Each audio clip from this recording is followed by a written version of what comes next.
అభిరుచి ప్రేక్షకులకి అలాగే మా చట్పట్ చూస్తున్న మహిళలందరికీ స్వాగతం సుస్వాగతం. మన చట్పట్లో చేసే ఆ రుచికరమైన రోటి పచ్చడి ఏంటో చూసేద్దామా?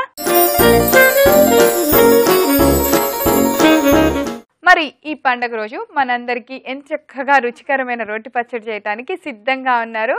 మనల్ని ఎంతో బాగా నవ్విస్తున్న మన కౌసల్య గారు.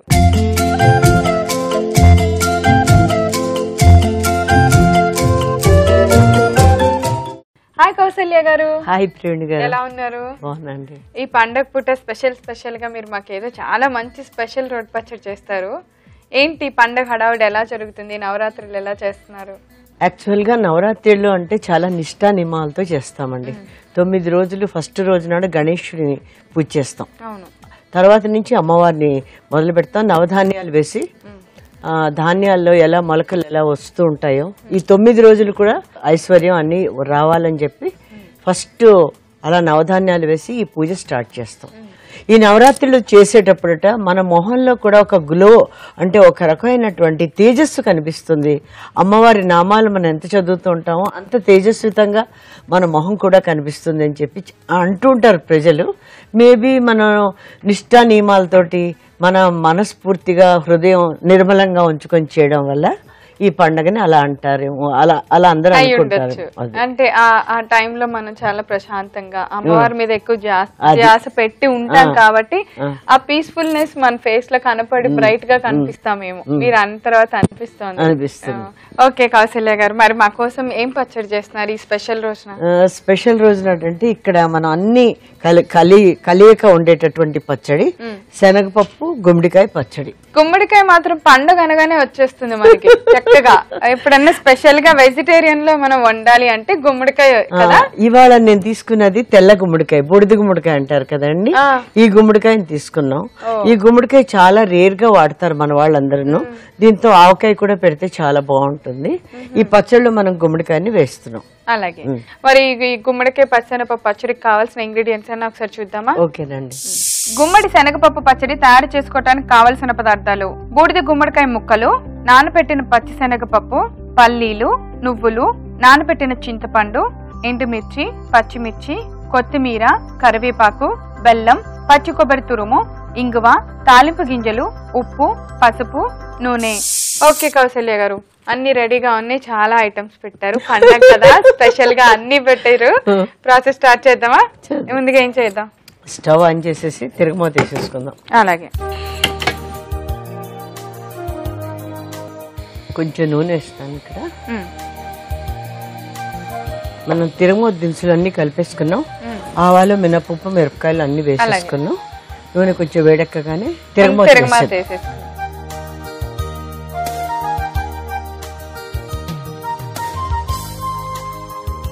తాలింపు గింజలన్నీ ఒకేసారి వేస్తాం కదా.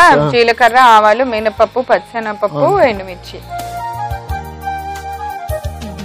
గుమ్మడికాయ అనగానే ఒక రకమైన అంటే స్పెషల్ అపీరెన్స్ లాగా అనిపిస్తుంది కదా. గుమ్మడికాయ పులుసు కానీ గుమ్మడికాయ కూర కానీ చాలా రేర్ స్పెషల్ డేస్ లో చేస్తూ ఉంటాం.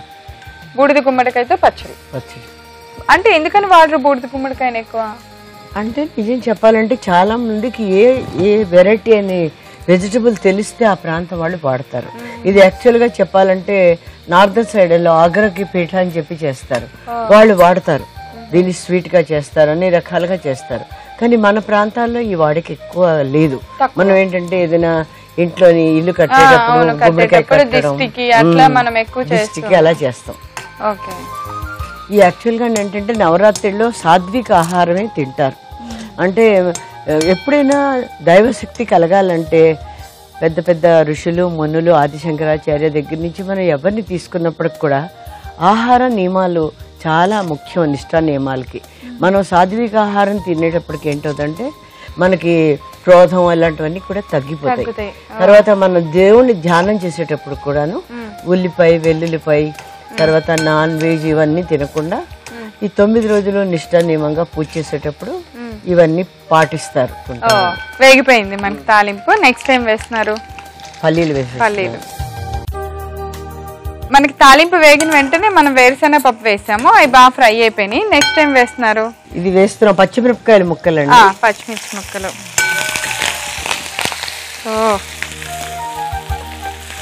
దాంట్లో కొంచెం నువ్వుల పప్పు కూడా వేస్తాం.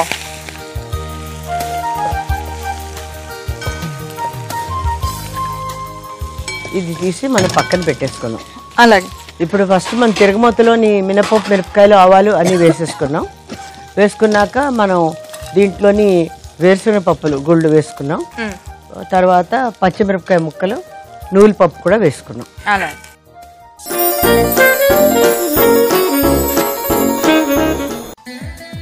ఇందులో గుమ్మడికాయను ఆ శనగపప్పు రెండు ఇందులోనే వేయించేస్తున్నాను. గుమ్మడికాయ చాలా తొందరగా నలిగిపోతుంది, చాలా వాటర్ ఎక్కువగా ఉంటుంది. మనకు ఇలా పిండుకొని కొంచెం వేసుకుంటే బాగుంటుంది.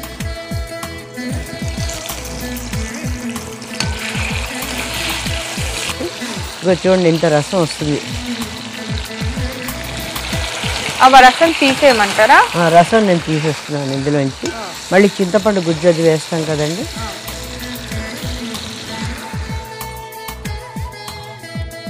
యూజువల్గా ఏంటంటే మన శనగపప్పు తిరగమూతలో వేస్తాం కదండి.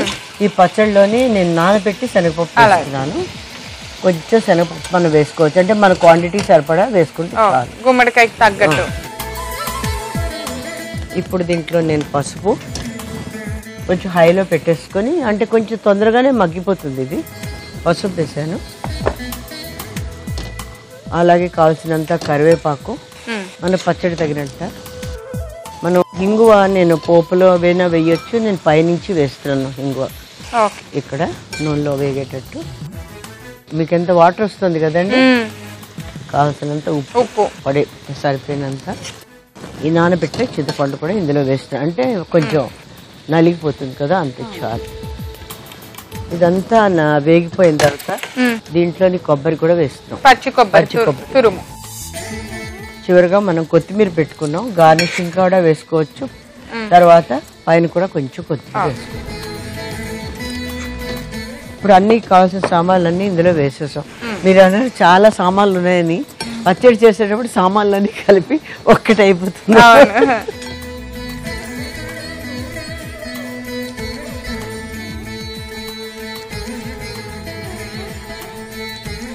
చూసారు కదా, నానబెట్టిన పచ్చిశనగపప్పుతో మనం గుమ్మడికాయ పచ్చడికి ఆల్మోస్ట్ అన్ని రెడీ చేస్తాం కదా. ఇవి వేగిపోతే మనం పచ్చడి రుబ్బుకోవటమే. సో ఇది మనకి వేగేలోపు కొంచెం పచ్చిశనగపప్పు, గుమ్మడికాయ ఇంకొద్ది బాగా వేగేలోపు మనం పోపు ఆల్రెడీ రెడీగా ఉంది కాబట్టి మనము దంచేసుకుందాం దీన్ని. అది వేగుతూ ఉంటుంది, ఈ లోపు మన పోపు కూడా నలిగిపోద్ది కదా మనకి. ఎన్ని రోజులకి మళ్ళీ మన పెద్ద రోట్లో పచ్చడి చేస్తున్నాము. ఈరోజు పండగ కదా, కొద్ది చుట్టాలు ఉంటారని మా కౌసల్య గారు క్వాంటిటీ పెంచారు అనమాట.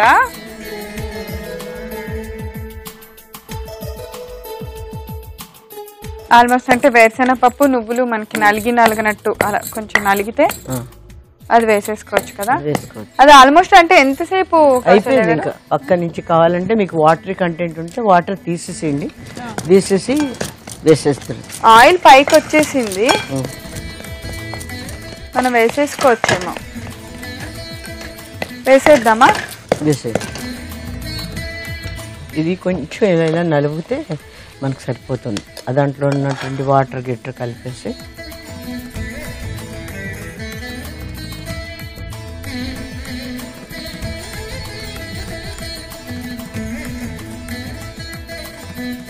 నానబెట్టి పచ్చిశనగపప్పు మనము చాలాసేపు వేయించాం కదా గుమ్మడికాయతో, తొందరగానే నలిగిపోతుంది, పప్పులాగా అయిపోతుంది. గుమ్మడికాయ కూడా నలిగిపోతుంది తొందరగా. అసలు గుమ్మడికాయ కనపడట్లేదు.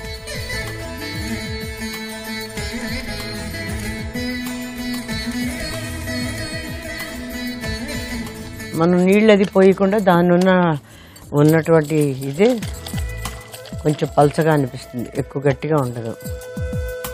కొద్దిగా పప్పులు అన్ని నలగక్కర్లేదు కదా, కొంచెం కచ్చపచ్చగా ఉన్నా చాలు కదా. ఆల్మోస్ట్ మనకి పచ్చడిలో గుమ్మడికాయ గుజ్జు చాలా ఉంది. ఆల్మోస్ట్ నలిగిపోయింది. తీసేద్దామా? చక్కగా మెత్తగా, అంటే నూరకానికి ఎక్కువ కష్టం పట్టలేదు. పోపు నల్లగానే ఇవి వెయ్యగానే గుమ్మడికాయ కానీ పచ్చిశనగపప్పు కానీ వెంటనే నలిగిపోయినాయి. ఉడికించినా ఇలా నానబెట్టినా కూడా తొందరగా నలిగిపోతుంది.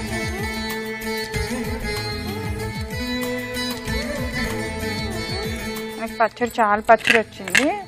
పొద్దున సాయంత్రం వంట చేసే టైం ఉండదు కదా అని.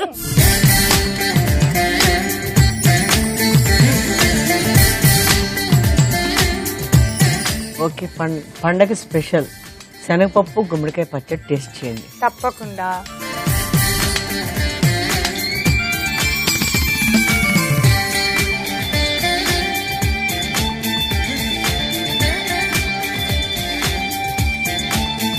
నేను ఎప్పుడో క్వశ్చన్ అడుగుతా, ప్రవీణ్ గారు ఎలా ఉంది, ఫీడ్బ్యాక్ ఇవ్వండి అని అడుగుతాను.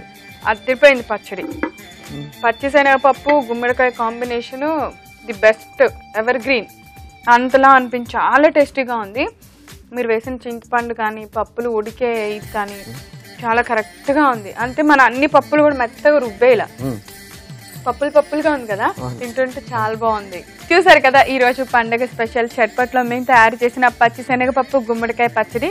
చాలా చాలా టేస్టీగా ఉందండి. పండగ పూట హాయిగా అలాంటి రుచి చూసి మీరు కూడా హాయిగా కడుపు నిండా భోంచేసి సాయంత్రం అమ్మవారికి పూజ చేసుకోండి. మరి కావాల్సిన పదార్థాలు తయారు చేసే విధానాన్ని నేను ఒకసారి రిపీట్ చేస్తాను, నోట్ చేసుకోండి. గుమ్మడి శనగపప్పు పచ్చడి తయారు చేసుకోవడానికి కావలసిన పదార్థాలు: బూడిద గుమ్మడికాయ ముక్కలు, నానబెట్టిన పచ్చి శనగపప్పు, పల్లీలు, నువ్వులు, నానబెట్టిన చింతపండు, ఎండుమిర్చి, పచ్చిమిర్చి, కొత్తిమీర, కరివేపాకు, బెల్లం, పచ్చి కొబ్బరి తురుము, ఇంగువ, తాలింపు గింజలు, ఉప్పు, పసుపు, నూనె.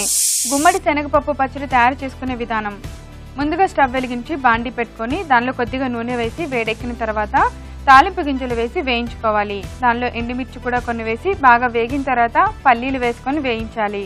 తర్వాత దానిలో పచ్చిమిర్చి, కొద్దిగా నువ్వులు వేసి వేయించి ఒక ప్లేట్లోకి తీసి పక్కన పెట్టుకోవాలి. ఇప్పుడు అదే బండిలో మరికొద్దిగా నూనె వేసి వేడెక్కిన తర్వాత తొక్క తీసి సన్నగా కట్ చేసుకున్న తెల్ల గుమ్మడికాయ ముక్కలు, నానబెట్టిన పచ్చి శనగపప్పు, కొద్దిగా పసుపు, కరివేపాకు, ఇంగువ, తగినంత ఉప్పు, నానబెట్టిన చింతపండు, కొద్దిగా పచ్చి కొబ్బరి తురుము, బెల్లం వేసి బాగా వేయించుకోవాలి. దానిలో కొద్దిగా కొత్తిమీర కూడా వేసి బాగా మగ్గించుకోవాలి. ఈ లోపుగా రోట్లో మనం వేయించుకున్న తాలింపు మిశ్రమాన్ని వేసి బాగా మెత్తగా దంచుకోవాలి. ఇప్పుడు స్టవ్ ఆఫ్ చేసుకొని వేయించుకున్న గుమ్మడి శనగపప్పు మిశ్రమాన్ని రోట్లో వేసి కచ్చోపచ్చోగా దంచుకొని ఒక సర్వింగ్ బౌల్లోకి తీసుకొని సర్వ్ చేయండి. అంతే, ఎంతో రుచికరమైన గుమ్మడి శనగపప్పు పచ్చడి రెడీ. సో పండగ పూట చక్కగా స్పెషల్ గా మాకు పెద్ద గిన్నె పచ్చడి చేసి పెట్టినందుకు కౌశల్య గారికి thank you so much. Welcome Praveena గారు. రేపు మరో సరికొత్త పచ్చడితో తిరిగి చట్పట్లో కలుసుకుందాం. అంతవరకు సెలవు, నమస్కారం.